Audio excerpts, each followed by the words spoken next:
Welcome to My Comic Shop History. I am your host, Anthony Desiato. We are officially in the second half of the season, and a lot of really great stuff still to come the rest of this season, starting with this episode, where we will be discussing the relationship between being a fan and being a collector. So let me introduce my guests.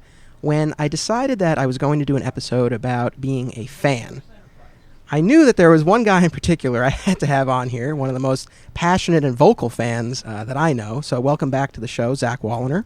Thank you for having me, Anthony. And I'm very excited to bring in another new voice to My Comic Shop History this season, John Eric Aguilar. Thanks for having me. And you will actually be back later this season. We're doing an episode featuring dads. So it's going to be you and two other gentlemen with young children, and we're going to talk about how just having a family, having children affects your collection and your collecting habits. So I'm not there yet. You guys you're a little bit ahead of me, but I'm curious and I want to start preparing myself. Get ready. Yeah. There will be a change. There definitely will be. Yeah. Got to find a place to put all those pops, put them on a nice high shelf. Pops, yes. So before we get into the crux of this episode, I do want to just do a couple quick follow-ups on things from previous episodes.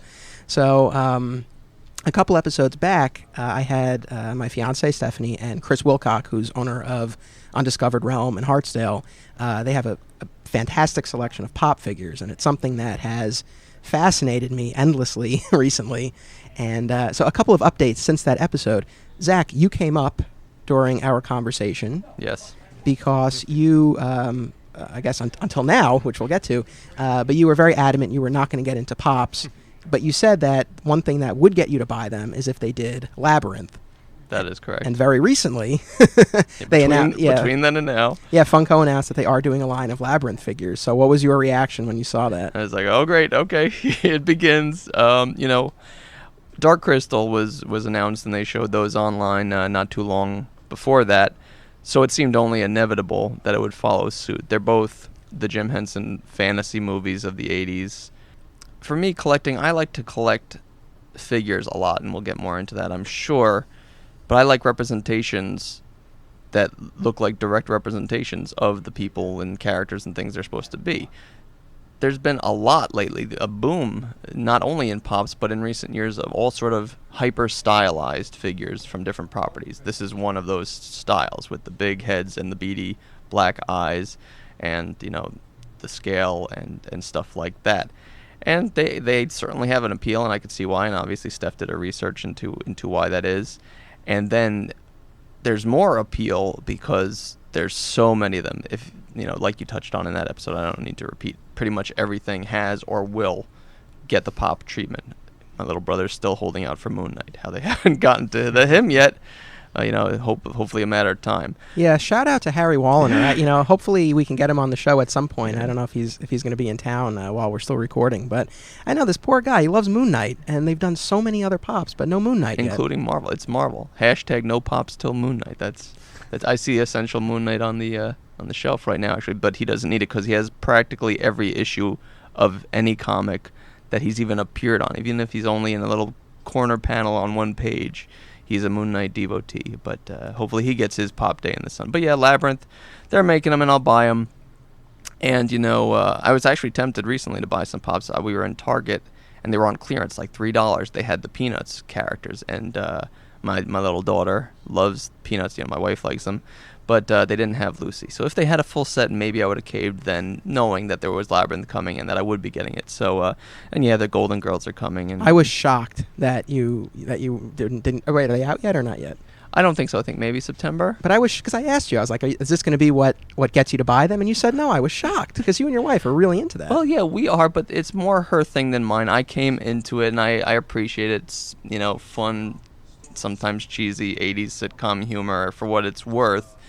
But do I need 4 little cutified figurines of old women who, eat cheesecake and talk about their love lives? What's... But what if you bought them... This is actually a valid question. What if you bought them for her? Would you consider them part of your collection? Well, that's the thing. I mean, I was hoping to get to this somewhere in here, too. It's like... My collecting, I think, has gotten her more into collecting. So we each have our own collections. And even my daughter, I guess... we buy her these dolls and things, so it's almost like she has her own collection. So like before we had my daughter, we had a third room with stuff, knowing hopefully it would one day become, the baby's room. But I had a shelf, and so one shelf had all my He-Man figures from the modern He-Man line, and then they started bringing the She-Ra world into it, which is connected to that. And my wife loves everything 80s, and especially the female things: Care Bears, Strawberry Shortcake, My Little Pony, Rainbow Bright, She-Ra, all that stuff. So they started putting out She-Ra things, and she was like, "Oh, cool!" And I would buy every now and then. They would make a She-Ra character, and I'd buy it for her. So as much as sometimes she's like, "You're buying too much action figures," I could justify. I'm like, "Well, here's one for you now." So I buy a He-Man, you get a She-Ra. I get a Tila, you get a Bo, and on and on. So it felt a little more balanced that we're sharing in collecting. And it kind of feels like a bond in that too. But now they're all in bins and storage and stuff because we had to clear out that room. But it is nice. On the note of sharing with your significant other, so after that episode, Steph really started to consider more and more the investment opportunities with these pops after talking to Chris about them. And she found a website where you can basically catalog your collection and it'll give you the current value of them. So she spent some time doing that. It's still, the Power Rangers are still our most valuable ones. We thought maybe there might be something else that we had that had really jumped up in value.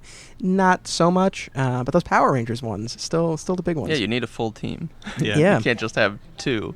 But, now the people who are like, oh, well, they're going to make the rest. Oh, yeah, but you retroactively need to get those ones that are rare now. So what are you going to do? Shell out a few $100s, apparently. Right.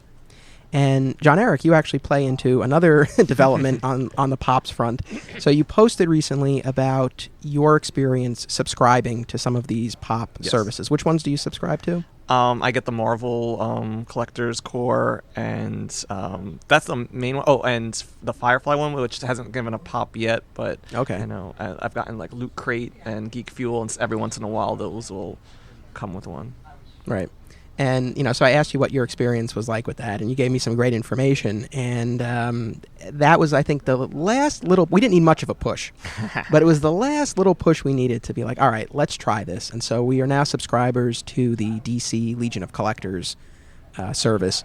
So every other month we get a little cardboard box. The cardboard boxes are great. They really are. They're great. They're cool. It's like what am I going to do with... What am I gonna do with this little box? But it looks cool. The art on it is nice, and it's cool. But it's like I really have space to put a cardboard box somewhere. Yeah. But I think what really sold us on it, because you brought up a great point about what you get in each of these boxes. So typically, at least for the DC ones, and I'm sure the others are very similar, you get a patch, a pin, a pop, usually some other Funko toy that begins with a P.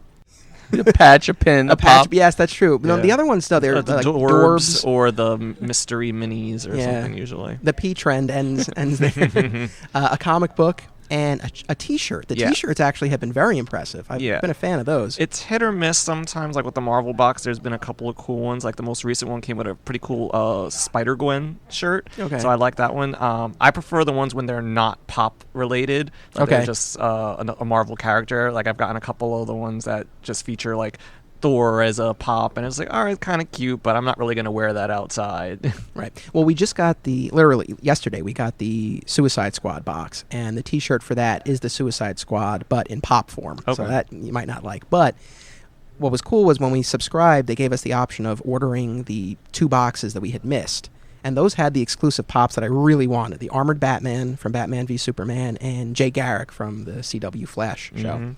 So we got those, and those shirts were cool. The Batman v Superman one was Batman and Superman in this. They were like a boxing. Yeah, it was cool. I liked it a lot. They had a similar one with the Civil War, like Cap and Iron Man. And I saw one of the ones was like a Green Arrow shirt or something. Yes, that was the DC that one TV looked pretty cool. Yeah, that was cool. But yeah, so I mean, we've been happy with it so far. The Suicide Squad one's probably been our least favorite of the 3. But we thought it'd be an interesting experiment. I mean, it's $25, and what I was getting at is just the value of it in terms of what you get. If there's something you don't like, as you pointed out, you can sell it. Yeah. And we even just looked at it in terms of those exclusive pops, because to try to find those pops on their own on eBay or whatever, you're paying more than you would pay for the box. Exactly. That's one of the reasons I did it. Is like I don't really collect pops, but I like certain characters. So if I were to get it, I'd keep it, and if I don't, I could flip it on eBay and get my money back. So I'm not really losing anything. So I figure why not? Right. Now, Zach, I know you would not subscribe to that, probably for many reasons. The Right. primary one being, I think, that you don't like the mystery. You don't like not knowing what you're going to get, which is interesting to me. I guess obviously it depends on what you're talking about, because when it comes to movies and TV shows, you don't like spoilers at all. Mm-hmm. In fact, John Eric, I don't know if you know, Zach, he doesn't even like that the movie studios reveal the full titles of the movies. He thinks that that should be kept until you go into the theater and you're sitting down and you see what the subtitle is, because he thinks it gives too much away. Oh, well, that's hardcore. Anthony- I don't like spoilers either. Anthony is joking. Joking about the last part. For your Oh, okay, I'm about viewers to on that say. part. No, that's sometimes I don't think they need subtitles. Dawn of Justice. yeah, serious. But yeah, look, I like going in fresh. I really liked what Star Wars Force Awakens did. They really did keep things close to the vest. They didn't let things leak, and trailers showed you just enough to get excited without really giving all the story away. And sometimes trailers don't give you enough to get you excited, or they give away everything, and you feel, okay, well, why do I need to see the movie now? But mystery boxes, you're making a purchase, and it's, collectible things. And if I'm just getting little trinkets and junk that I don't want, and maybe I can have to sell, where I'm still having trouble selling things I got otherwise,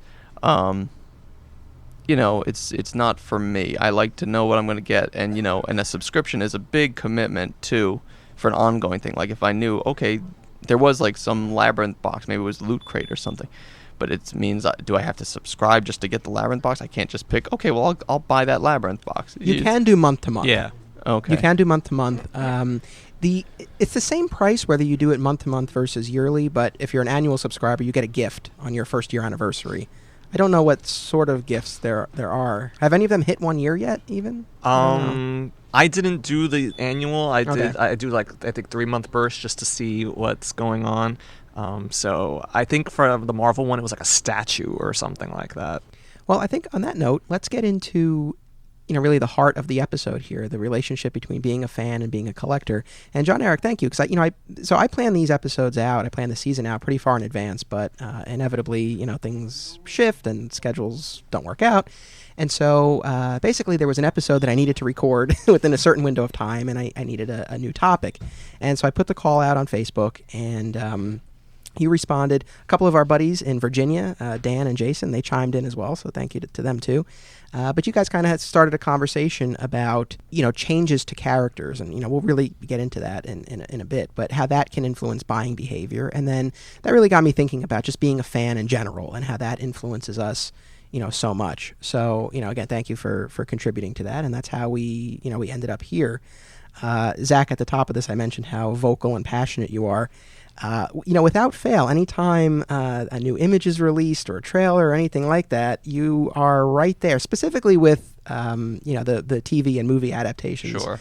You are right there to offer your commentary, and it's usually costume centric. I feel like I've created a monster. I mean, for people who have listened and watched the AR documentary, about Zach's moment where he talked about the wings on Captain America's helmet. But yeah, I feel like I created a monster here. It's well, I would have been like that. I would have been like that whether you recorded it or not. It's that just is true. You gave me a platform, and then also maybe I've played it up a little bit since then because it became this moment I was known for. So anytime something happens with Captain America, I have to mention his wings or lack thereof.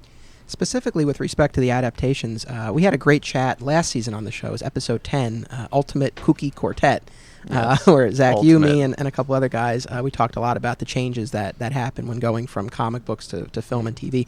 In a lot of ways, I think this episode is sort of a spiritual sequel to that one. So if anyone kind of wants more along those lines, please go back and check out the episode 10 of last season.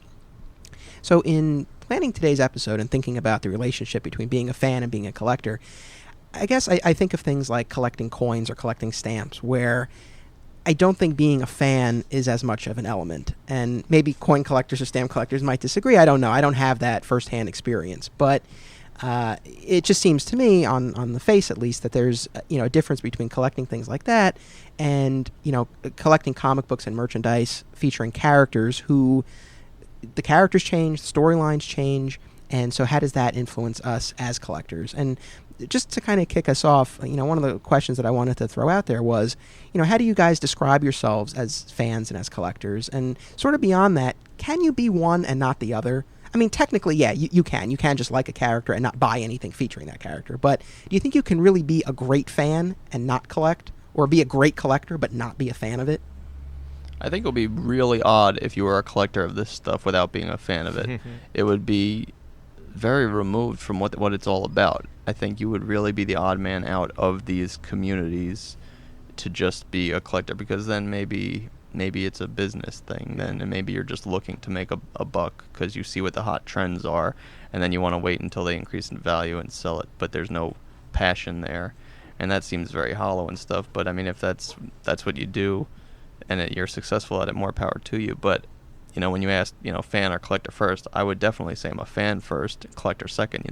I don't especially identify as either, but like in general, like but they're labels. We have labels for reasons, but I don't apply either especially to myself. But I would definitely say fan comes first, because you find things you like in this world and you become passionate about them, and then the collecting is a way of expressing that and appreciating that. So whether some people just wear a t-shirt of a company they like or a character they like, if you want something, and these comics especially, they're an ongoing serialized format, so you have to collect to keep up with it. So if you don't collect at least the comics themselves, well, then you're not up to speed on that character or group of characters or whatever it is. But then you can choose to take it further with buying other related things, action figures and statues and whatever other connected means of expressing that passion are. But definitely, I think you can be a fan without being a collector, obviously, because you could just check out the things they're involved with here or there, dip your toe, see the movies when they make the movies or the TV shows. But being a collector without a fan is very odd notion to me. And John Eric, what about you? Fan first, collector first? Fan first, definitely. In terms of just collecting for collecting's sake, that's kind of like hoarding to me. It pretty much is like, why are you going to buy something if you don't like it? Unless, like Zach just said, if you're going to flip it. But then those are the people everyone doesn't like, because you're making it harder for the true fans to get their hands on the stuff they really like. So I definitely say fan first. I enjoy getting the stuff that I get because I enjoy the characters so much, and I want to have that piece that if a fellow geek collector or friend comes over and it's like, oh, that's awesome, it's like, yeah, I like looking at I have like a little model of Serenity from the Firefly series like right on my TV stand, and it's like, that's awesome to have there. And I just enjoy getting stuff like that. So definitely fan first, and then if I have the money to get something, I'll collect it, or the space, So right now it's limited, but I enjoy buying stuff that I like. I couldn't imagine doing it without enjoying the property. Right. No, that makes a lot of sense. So in thinking about this relationship between being a fan and being a collector, and thinking about how our fandom shapes our buying habits, I think one of the main things that we come to is change. And specifically on the comic book front, where companies will change a character, and this can take a number of forms. So it can just be a storyline development. The example that I sent to you guys ahead of time was, if you were a Green Lantern fan in the 90s and you loved Hal Jordan and you bought everything Green Lantern related, from comics to toys, statues, whatever, and then you're reading the storyline where he turns evil and he becomes Parallax, how does that affect you as a collector? Do you keep buying and reading? Do you sell what you have? I mean, how does that influence you? And there have been so many examples before and since. I mean, probably the most recent one is, Captain America being revealed to be a Hydra agent, which was subsequently the next issue. Yeah.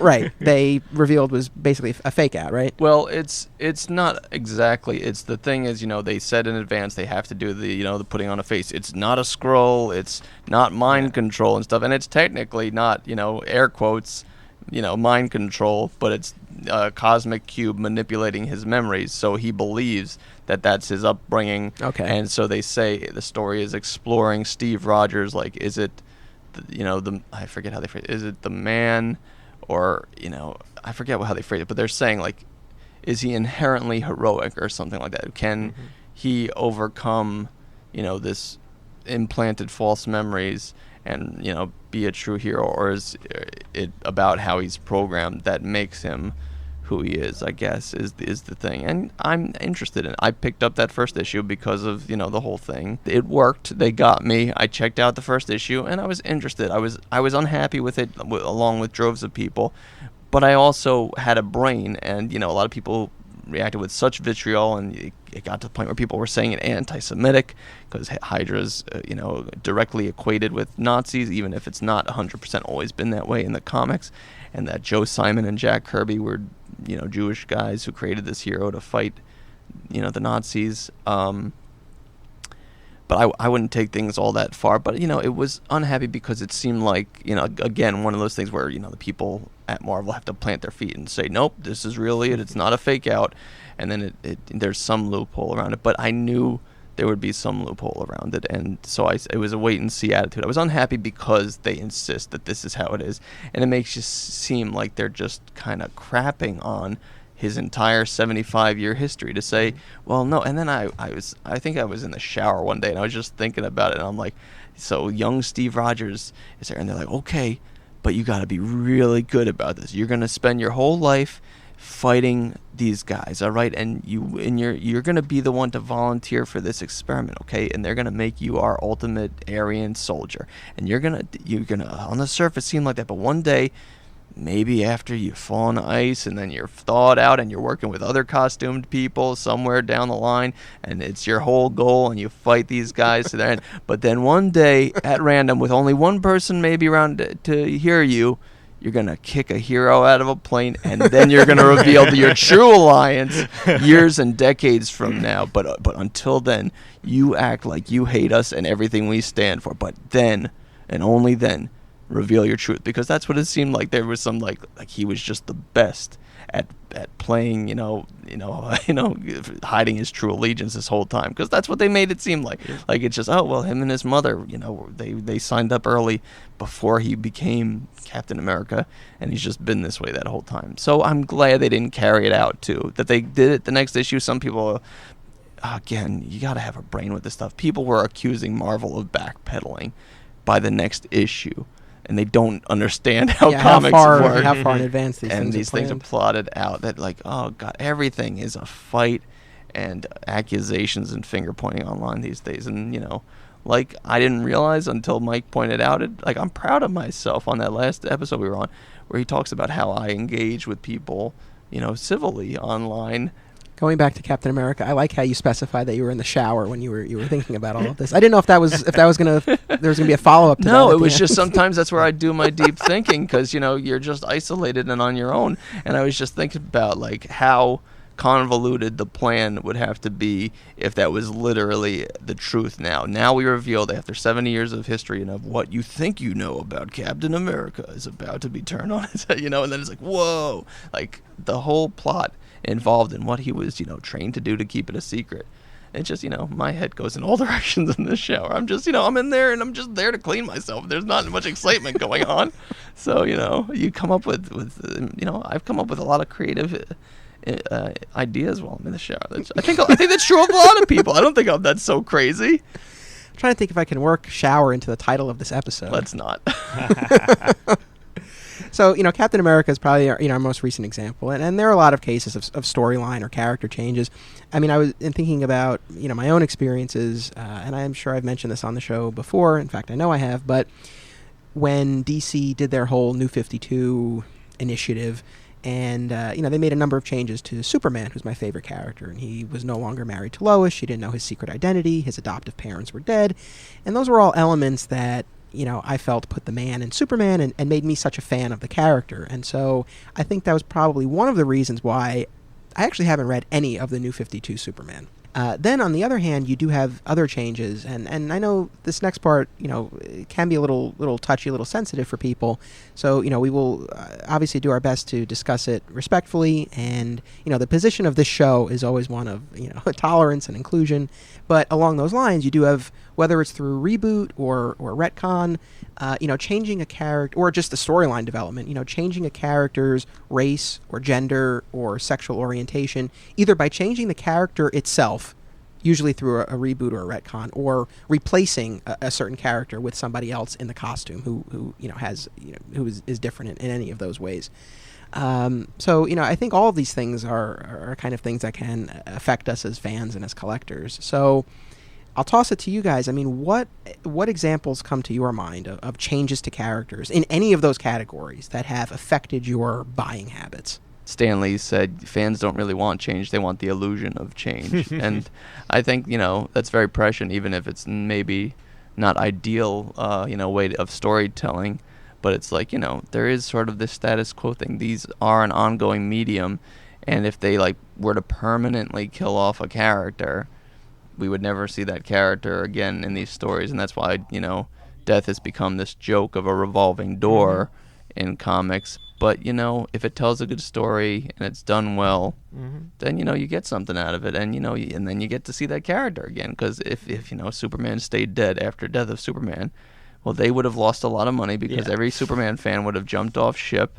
And, the fans would be very upset because, well, I want to read more Superman. No, we killed them off. Sorry, guys. There's no more Superman, Yeah, they're not going to leave money on the table like that. Right. But segueing into what you were saying before, so I know one of your favorite stories, and I actually liked it too, the Spider-Man the Clone Saga. That was what got me into Spider-Man. That was a major thing, and there was lots of changes there, and I was maybe 13, 14 when I read it, and I was just like, this, was awesome at the time. Now, granted, I didn't like the ending to it, and I actually dropped Spider-Man shortly after the ending, because I remember issue 75 when Green Goblin, he kills Ben Reilly, spoiler alert for a 20-plus-year-old story, and I was, so mad because I was like, you could have done more Ben Reilly stories. I think you could have still had him there. And then at the end of the issue, Mary Jane loses the baby, and it was just like, that upset me too. I was like, how can you do this to us? And so I was really upset, and I stopped reading Spider-Man for the most part. But luckily, then Ultimate Spider-Man started around that time, and I went to that. So that was my main Spider-Man fix, other than through the Avengers books later on. Ultimate Spider-Man was my main Spider-Man, and then they wound up killing him just a few years ago, and there was a whole change with now we're gonna have a Black and Latino Spider-Man, and honestly that didn't bother me. I'm like, okay, cool, that's something different, more diversity, and a lot of people were upset about it. It was like, oh, you're gonna have change his race and this and that. I'm like, most of the characters are white. There's a big chunk of readership that is not white, if not the majority of it. So it's like, you want to cater to different fan bases. So I wasn't so much upset that they were bringing in a new Spider-Man. It was more that I was upset that they were killing Ultimate Peter Parker, because I thought there were so many more stories they could have told. I think Ultimate Spider-Man was a fun book, but they jumped the gun on so many things, sometimes like killing Gwen Stacy so early. And they kind of rectified it with some convoluted, I don't even understand how she came back thing. I was like, all right, they must have realized they messed up and they brought her back early. But then there was the whole thing with Peter was living with, Human Torch and Iceman were living with Peter. And that was so much fun. I was like, oh, it's kind of like a version of The Amazing Friends. And you could have had years of fun stories with those characters, and they kind of just tossed it to the side. It was like, oh no, we got to get to Death of Spider-Man, and we got to introduce this new Spider-Man. So we're gonna eliminate all these potentially fun stories to, introduce this new character and get this audience that we really want to get. And it was just like, couldn't you somehow have done both? In the end, I wound up enjoying the stories, and I really, really like Miles Spider-Man, but I was upset at the time, like I said, not because of Miles, but because of your tossing all these potential great stories up to the side. I think before I toss it to Zach, I just think it's fantastic that you stopped reading Spider-Man at the end of the Clone Saga. I feel like most of the fans they lost were probably earlier on, but that is true. That's great. It holds a very special place in my heart as well. Zach? Yeah, I was just actually going to pick up with the Miles thing, because I in this sort of a case thing, I'm definitely much more for creating a new character, and widening that audience. This is a universe, Marvel specifically, with thousands of characters, as is something like Star Wars or DC or things like that are just so populated that there's room for new ones. Where, Miles, I only have so much exposure to him. I read the Spider-Man initial crossover where they first had the two of them meet the 616, which is the classic Marvel chronology continuity. Peter Parker met Ultimate Miles, where he's blown away because he gets to meet a living Peter Parker. I'm glad they instead introduced a new character, for instance, in this case Miles, and he's likable, and he literally coexists with Peter in the mainstream universe. There are 2 Spider-Men. Peter's a successful businessman now, and he's worldwide, and Miles is more local New York stuff, and there's room for both of them. And right now, in the comics, all those sort of headlining Marvel heroes are someone else pretty much. So Captain America is Sam Wilson, who is the Falcon, though now Cap is also there doing his thing. He's got his powers restored after being an old man for a little while, depowered. Thor is a woman. I won't spoil her identity for anyone else who hasn't caught up on that yet, but there's Thor, who's a woman, which that I was kind of bothered with, because they're like, no, she's not she-Thor or woman Thor, she's Thor. I'm like, well, but that's his name. That he is Thor, but so he's not worthy of the hammer, so he's somebody different, and she's Thor, and he's just called the Odinson or whatever. That seemed a little odd. The story behind it, and she's worthy, and now they changed the hammer's inscription, so it's more gender neutral, and that's all well and good, and she's fine as a character. And now I think they're even doing another Iron Man who's a woman. I think that is being introduced, and that's all fine, but if they just rebooted it and it's like Tina Stark, and Tony didn't exist in this reality, that would be annoying. Again, but the same thing I will say, to just make sure people don't think it's just I'm some intolerant racist person. I get just annoyed about these differences as about Cap's wings, or Thor not wearing his helmet when he's in battle, that he wears it one time in a coronation ceremony as like, look fans, there's his helmet, okay, now you'll never see it again. So I get bothered by all those nitpicks of the people on screen not representing the people on the page. You bring up a number, of issues, and I want to kind of unpack them a little bit. So I think you bring up a great point that being opposed to some of these changes doesn't necessarily mean you are a sexist or a racist. Mm-hmm. I'm sure there are people out there who do fall into that category, but that doesn't necessarily need to be the case. And it's worth pointing out, comic book fans in general, not necessarily known for embracing any kind of change. Yeah. So we're very protective of art, very much but also a very diverse group. Yeah, that too. We come from all walks of life. And along that note of diversity, I think, and correct me if I'm wrong, but I think we're starting from the point that of recognizing that increased diversity in comics and in their adaptations is a positive thing. Historically, a lot of these characters have been one type of thing, and you want characters that reflect the diversity and the different kinds of people and ideas that are in the world. And for, people of diversity who are reading comics and watching these things, I would expect that, people would like to see themselves represented in these things and not just one type of representation. Sure. But then, of course, the question becomes, what's the best way to do it? So, you mentioned, and, you both talked about Miles Morales, and that's an interesting example where you are, replacing the existing Spider-Man, Peter Parker, with someone of color. Sort of a counterexample to that comes to mind is Alan Scott, the Golden Age Green Lantern. So that was a character who, for decades of continuity, was a heterosexual character, and then when DC did their New 52 relaunch, Alan Scott was re-envisioned as a homosexual. So that was taking a character they could have introduced a different Green Lantern there are a lot of Green Lanterns. Mm-hmm. They could have introduced a new Green Lantern who was gay, but instead, they took an existing character and changed that. So I guess sort of what do you think the arguments are for and against doing that versus just, replacing the character with someone who would be gay in that case? Yeah. That's a tough one because for most changes in comic books, we know they're pretty much temporary. Death of Superman, we know he's going to come back. When you change out a character, we know Odinson will be Thor again. We know Steve Rogers will eventually be Cap again. We knew that Doc Ock, Spidey, Superior Spider-Man, Peter was going to come back again. So different changes like that, we know eventually they'll run their course, maybe 2-3 years of books, and things will eventually go back to status quo. The Alan Scott thing is funny. I was thinking the Iceman example. Sure, that's what I was just going to mention on the Marvel DC front. guy over here. But I heard about that. That one, I just was like, all right, it's a reboot, so it's like, all right, they're making him gay now, but it's not the same character from the 40s or 50s or whatever. The Iceman thing, I think, bothered me a little bit more because they're trying to say he was ever since 1960 or whatever that he has always been. It's the same version. And it's just like, how... everything else you can flip. You can change the gender, you can change this and that, because it's all going to be temporary.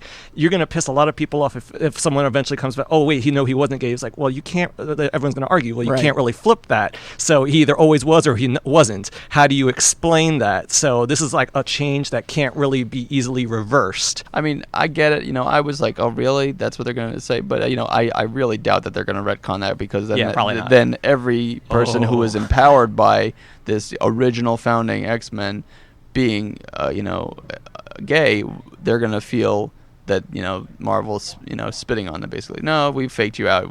We wanted you to buy our comics for a certain amount of time. So I don't think they would definitely go back on that. But, I think it's one of those things where, maybe if you read between the lines, it can make sense. He would joke around with ladies and this and that. And, I think I read the issue where it happened, because he, the thing was, it was the young Iceman from the past who was it? Jean Grey peeped into his mind, young Jean Grey.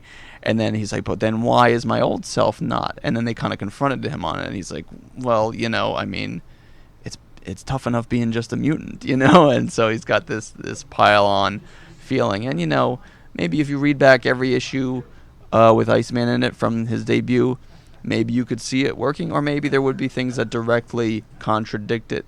But then again, I mean, people say, sexuality is kind of like a spectrum. It's not, a hard, black and white thing. And on this topic too, it's funny because there's a recent thing that might have been unexpected, because just another thing, and not a fandom I'm especially part of, but Star Trek, they got their reboot, they're 3 films deep almost, and they've said now Sulu is going to be gay, and it's kind of a tribute to the original Sulu, George Takei, who's a very vocal activist, and he speaks up for race as well as homosexuality and all sorts of stuff, and he likes to post a lot of goofy nonsense on Facebook, but that's besides the point.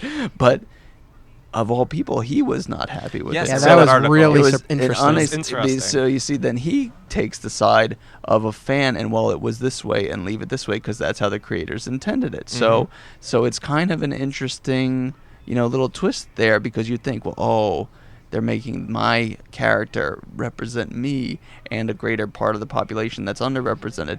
But he feels, no, I was there at the beginning of this, and this creator, Gene Roddenberry, he envisioned the character this way, and this is kind of going against it. And maybe he's a little bit, people think he's sort of, biting the hand that feeds him.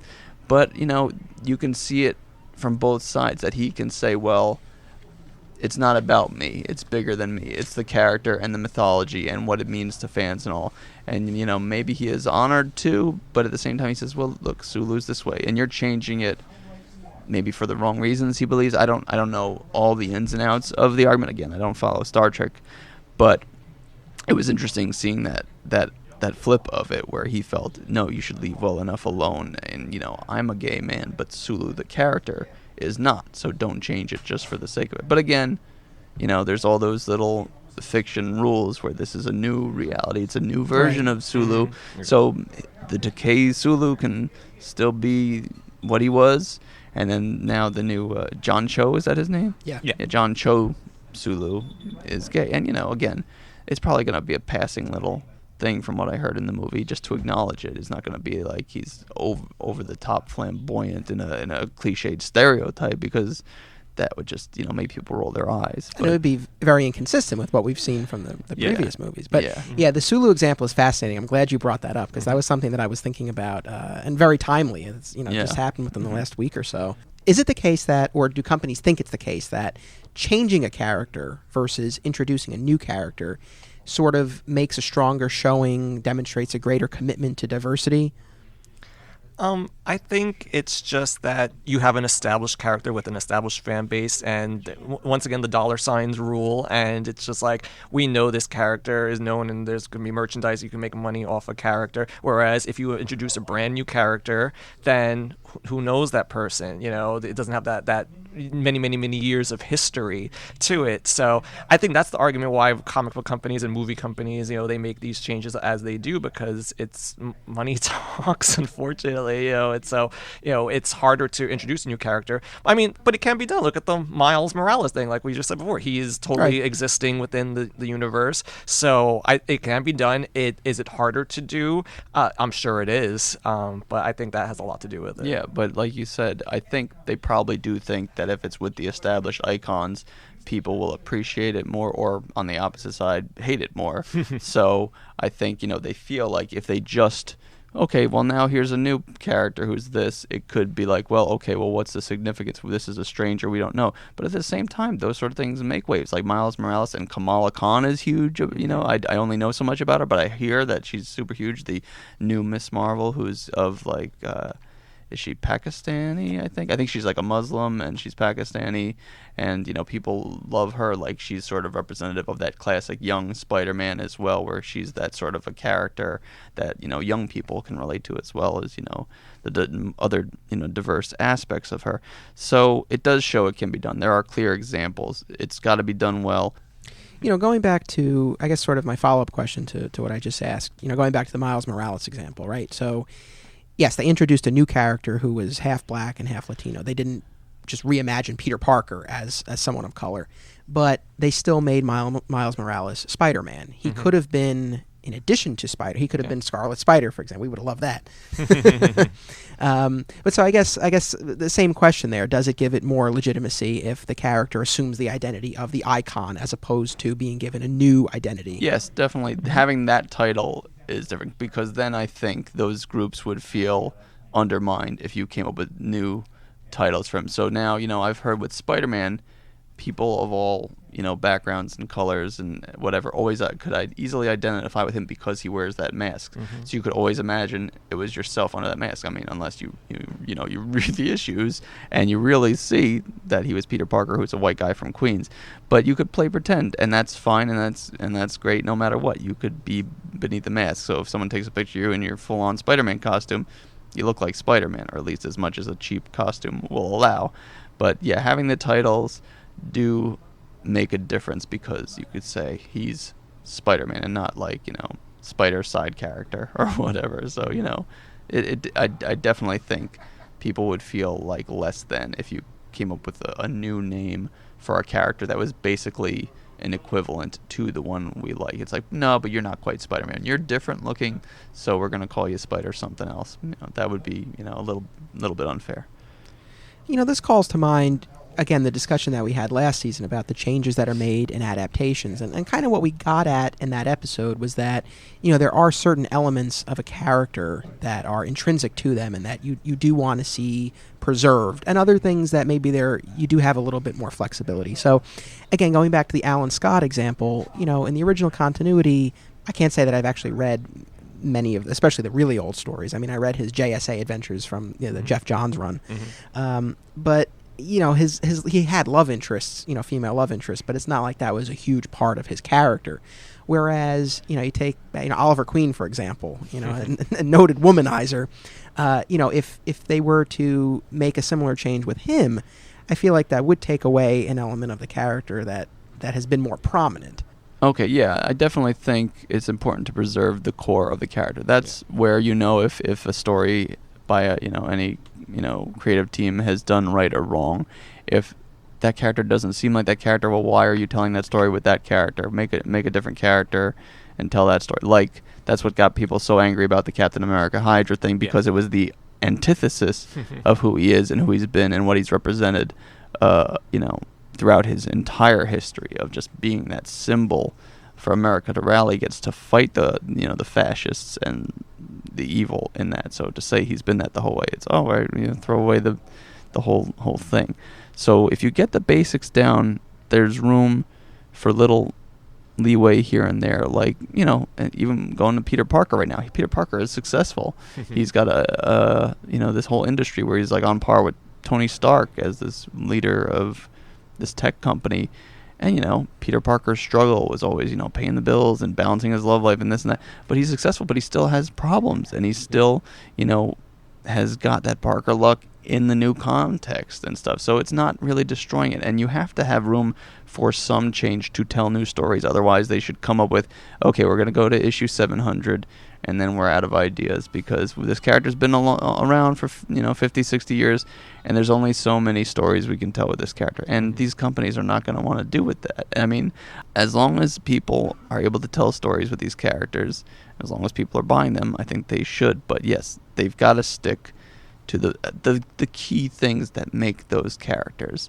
Otherwise, it's like, why bother?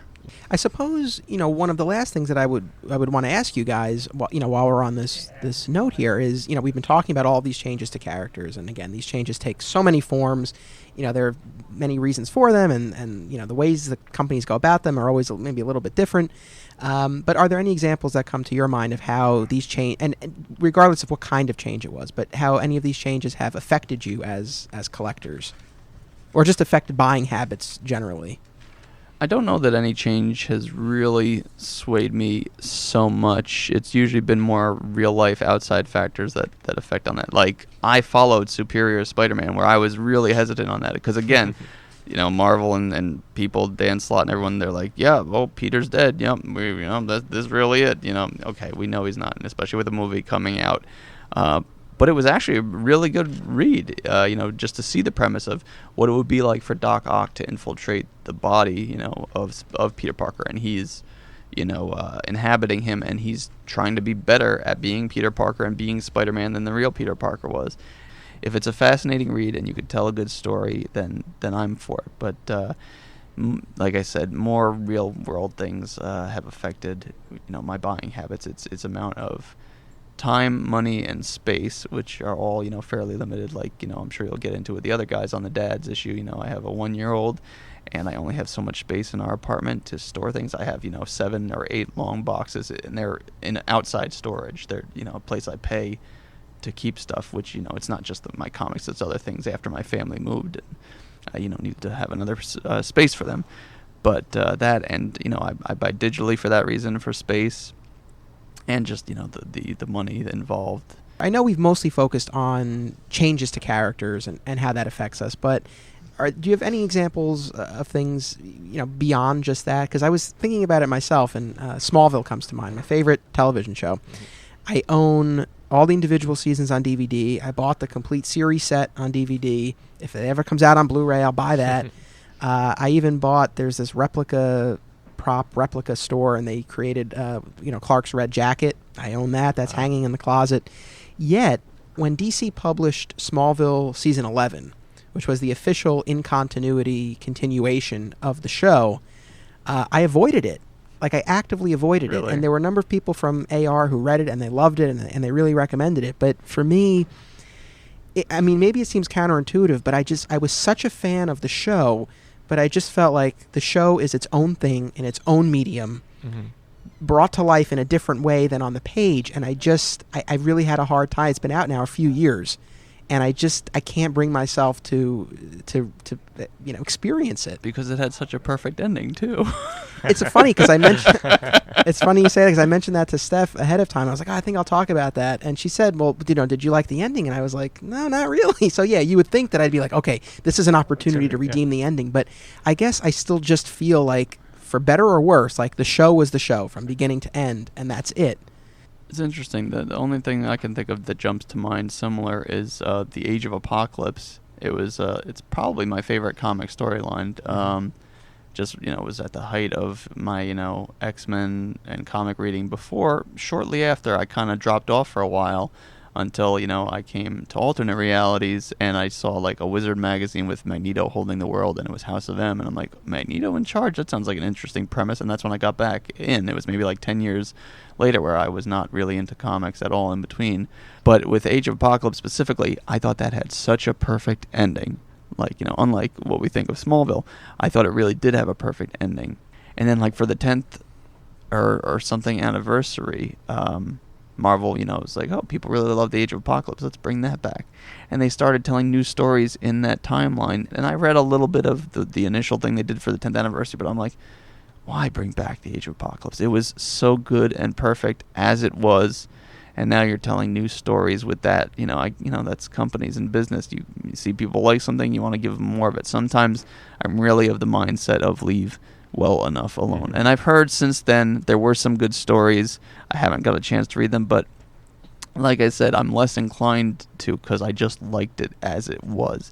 That storyline, I have every issue of that storyline, and that was like the first thing where I did get every issue. I remember, he using bar mitzvah money on picking that up, and so yeah, but just that they brought it back, and it seemed like it was, kind of degraded and kind of not the same.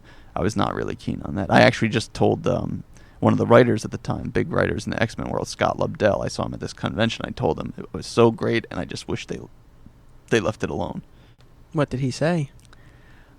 I don't remember exactly what he said, but I think he might have been involved in some form with that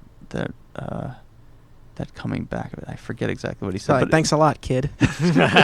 No, he was very grateful, and I told him all about that. So it was cool, to be able to express my my feelings on that issue to the writer. With a lot of people who are fans of any one thing, I think one's childhood, can play a part, because that's when you were taking the world in and you were taking in all this stuff, and a lot of these things are aimed at children. So I do think it's, as much as it's about making money, it is cool how many different companies are embracing things from when we were kids, because we're now of the age of money spending. So with figures and things, a lot of things brought to life from our childhood now, I mean, it's also expensive. Like they've got these like pretty much 6-inch scale Ninja Turtles that are based specifically on the cartoon, hyper articulated, alternate head expressions. They're like from this company in Asia or something, and they're $60 a pop, and it's like $240 to have the team. I'm like, I can't justify that, but they look so good, because the ones we have, the year like Playmates released, classic style one, but they were first they were hard to find, but secondly they were okay, but they didn't full on look like those cartoons. But these ones look amazing, but they're just crazy expensive. But it is cool that they exist even, now. The same people who did the new He-Man ones, they got the rights to Thundercats. And that's, again, where fandom affects your collecting, because Thundercats I remember liking as a kid, but I don't have strong, super passionate memories where I know me and my older brother were really into He-Man and had all the figures and stuff. So I'm not going to go out of my way to, collect Thundercats. You have to prioritize. Building off of the idea of giving new life to old collectibles, particularly the ones that appeal to you from your youth, I have to mention the Kenner Superpowers line of action figures once again. I've mentioned these on the show before, but the Superpowers Superman was the first Superman anything that I ever got. And as I've discussed previously, I think that was why when I saw the Death of Superman comic, it really jumped out at me, because I had this toy. And anyway, so, that line of figures is, definitely a favorite of mine. On a side note, if anyone out there collects those figures and wishes to discuss it on the show, and you're in the tri-state area, please reach out to me. I've tried to recruit some people to do this, and it just hasn't worked out, mostly due to location and distance. But I would really love to really pick someone's brain who's really collected these and cultivated a Superpowers collection. But what I was going to say was, and Zach, you gave me a heads up about this, so I thank you. Gentle Giant, one of their San Diego Comic-Con exclusives, is a 3-pack of micro figures of Superman, Batman, and Wonder Woman from that original Superpowers line. I will be at San Diego Comic-Con. By the time this episode goes up, the con will have passed, but as we're recording it, I'm flying out there in a few days to write stories for Bleeding Cool. But my primary, I think, my grail, as far as things that I want to get, is going to be that 3-pack of Superpowers figures. So I'm hopeful that I can grab it. One last thing that I wanted to mention, Zach, you had brought this up previously off mic, but the idea of justifying your collecting through other uses. So I know for you, right, and this is in the documentary that I made about you, but you used a lot of your Muppet figures to create these stop motion videos. Yes. And for me too, now I just mentioned that the Gentle Giant 3-pack of the Superpowers micro figures, I want it for myself, I want it for my collection, but being that this podcast is all about collecting, I guess I also figure, well, maybe I'll get a good story out of it as well, and it's something that I can talk about on the show. So that's sort of like my side justification for it. But I do think it's interesting, that idea of, sort of using them for something else beyond just the collection aspect. Yeah, for me, I've always been a fan of, stop motion. It's up there with puppetry for me, of like, creative expression. And I don't do as much of it as I like because of how time consuming it is, and I'm just one guy. And when they make these movies, they have teams, and you hear of how painstaking it is just to make like a second of a film or video or anything like that. But I did do it in college for my senior project with the Muppet ones, and that was a lot of fun. If a few sleepless nights on that were rough, but I kind of feel like that's still part of the goal of why I collect these. Well, gentlemen, I think that'll do it for us today. I want to thank you both very much for participating in this discussion. John Eric, thank you, and we look forward to having you back in a few episodes to talk about being a dad and a collector. Thanks for having me, and I look forward to the next one. And Zach, thank you for coming back to the show again. Yeah, thanks for having me. This was a lot of fun. Yeah, it was great. And like we said, the documentary featuring you, Wacky Man, The Rise of a Puppeteer, coming soon. Sure. So keep an eye out for that. Hope listeners enjoyed this discussion. Please keep tuning into future episodes. And until then, don't be a flat squirrel.